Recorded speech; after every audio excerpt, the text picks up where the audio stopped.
गुरुदेव को प्रणाम करती हूँ। मैं उन्हीं के आशीर्वाद से आपको माघ माह के शुक्ल पक्ष की जया एकादशी की कथा बता रही हूँ। आप ये उपाय करें तो आपको 12 वर्ष की एकादशी का फल जया एकादशी की कथा सुनने से ही मिल जाता है। आपको क्या करना है, मन को एक चित्त कथा सुनने में आपको लगाना है। ओम नमो भगवते वासुदेवाय नमः का मन में मंत्र जाप करते रहना है और हाथ में एक तुलसी पत्र और फूल लेकर कथा सुननी है। उसके बाद जब कथा पूरी हो जाए तो फूल और तुलसी पत्र को भगवान के चरणों में चढ़ा देनी है। आपको व्रत करने की जरूरत नहीं है। अब आप कथा सुनिए। भगवान श्री कृष्ण बोले, हे राजन, मैं आपको माघ माह के शुक्ल पक्ष में जो एकादशी होती है उसका नाम जया है। वह सब पापों को हरने वाली उत्तम तिथि है। पवित्र होने के साथ ही पापों का नाश करने वाली है तथा मनुष्यों को भोग और मोक्ष प्रदान करती है। इतना ही नहीं, वह ब्रह्म हत्या जैसे पाप पिशाचत्व का भी विनाश करने वाली है। इसका व्रत करने पर मनुष्यों को कभी प्रेत योनि में नहीं जाना पड़ता। इसलिए राजन, प्रयत्न पूर्वक जया नाम की एकादशी का व्रत करना चाहिए। एक समय की बात है, स्वर्ग लोक में देवराज इंद्र राज्य करते थे। देवगण पारिजात वृक्षों से भरे हुए नंदन वन में अप्सराओं के साथ विहार कर रहे थे।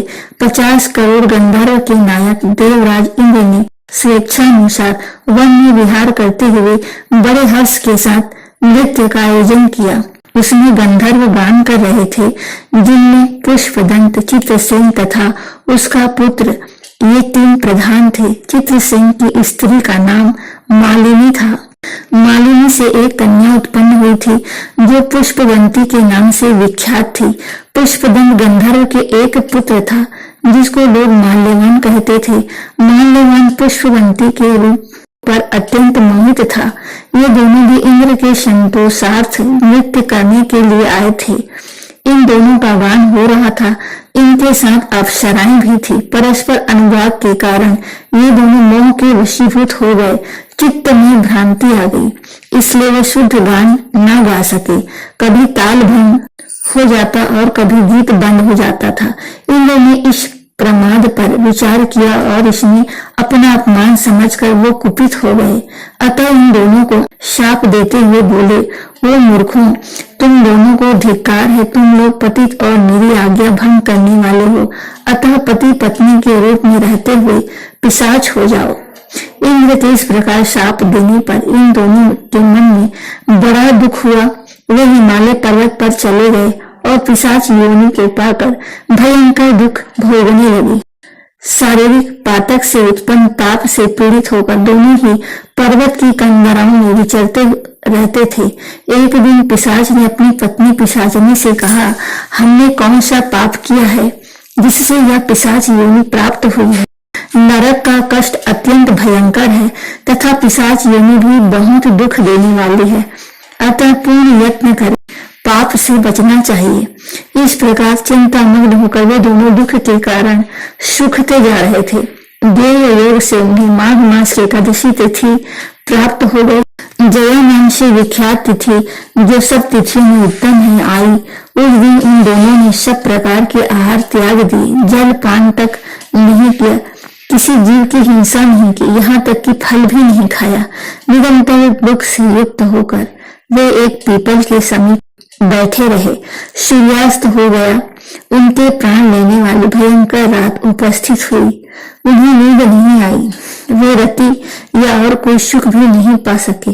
सूर्योदय हुआ। द्वादशी का दिन आया। उन पिशाचियों के द्वारा जया के उत्तम व्रत का पालन हो गया। उन्होंने रात में जागरण भी किया था। उस व्रत के प्रभाव से तथा भगवान विष्णु की शक्ति से उन दोनों की पिशाचिता दूर हो गई। पुष्पवंती और माल्यवान अपने मूल स्वरूप में आ गए। उनके हृदय में वही पुराना स्नेह उमड़ रहा था। उनके शरीर पर पहले ही जैसे अलंकार शोभा पा रहे थे। वे दोनों मनोहर रूप धारण करके विमान पर बैठे और स्वर्गलोक में चले गए। वहां देवराज इंद्र के सामने जाकर दोनों ने बड़ी प्रसन्नता के साथ उन्हें प्रणाम किया। उन्हें इस रूप में उपस्थित देखकर इंद्र को बड़ा विस्मय हुआ। उन्होंने पूछा, बताओ किस पुण्य के प्रभाव से तुम दोनों का पिशाचत्व दूर हुआ है? तुम मेरे शाप को प्राप्त हो चुके थे, फिर किस देवता ने तुम्हें उससे छुटकारा दिलाया है? माल्यवान बोला, स्वामी, भगवान वासुदेव की कृपा तथा जया नामक एकादशी के व्रत से हमारी पिशाचिता दूर हुई है। इंद्र ने कहा, तो अब तुम दोनों मेरे कहने से सुधा पान करो। जो लोग एकादशी के व्रत में तत्पर और भगवान श्री कृष्ण के शरणागत होते हैं वे हमारे भी पूजनीय हैं। भगवान श्री कृष्ण कहते हैं, राजन, इस कारण एकादशी का व्रत करना चाहिए। नवश्रेष्ठ जया ब्रह्म हत्या का पाप भी दूर करने वाली है। जिसने जया का व्रत किया है उसने सब प्रकार के दान दे दिए और संपूर्ण यज्ञों का अनुष्ठान कर लिया। इस महात्मा के पढ़ने और सुनने से अग्निष्टोम यज्ञ का फल मिलता है। ओम जय लक्ष्मी नारायण की जय। जय गुरुदेव।